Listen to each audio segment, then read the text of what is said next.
నేను టీచర్‌గా చేస్తున్నాను సార్ మణికొండలో. నాకు గత 5 ఇయర్స్ నుంచి రైట్ షోల్డర్ చాలా నొప్పిగా ఉంటుంది సార్. ఇంట్లో రెస్ట్ తీసుకుంటే ప్రాబ్లమ్ ఏమి ఉండట్లేదు సార్. మళ్ళీ కంటిన్యూగా అవుతుంది కదా! స్కూల్‌కెళ్ళటం వల్ల బాగా నొప్పొస్తుంది సార్ అసలు. ఓకే. మీకు రెగ్యులర్‌గా 6 డేస్‌కి 6 డేస్ వర్క్ చేస్తూనే ఉంటారు. అవును సార్. చూద్దాం ఏ మజిల్ ఎఫెక్ట్ అయిందో ఓకే చూద్దాం. సార్. ఈ మూవ్‌మెంట్ ఫ్రీగానే ఉంది కదా? Okay sir. Okay. Just 2 hands ఇలా పట్టుకొని ట్రై చేయండి లేపండి మెల్లగా. లేపలేకపోతున్నాను సార్. నెక్ కూడా టైట్ ఉందా మీకు? లైట్‌గా సార్.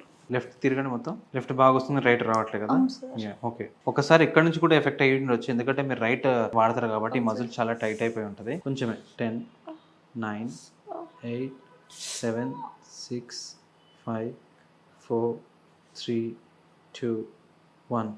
రిలాక్స్. మెల్లగా వస్తుంది. అవును సార్. ఊపిరి బాగా పీల్చుకోండి. రిలాక్స్. ఇప్పుడు రైట్, లెఫ్ట్ తిరిగి చూడండి. పెయిన్ లేకుండానే మూవ్‌మెంట్ వస్తుంది కదా? అవును సార్. బాగుంది.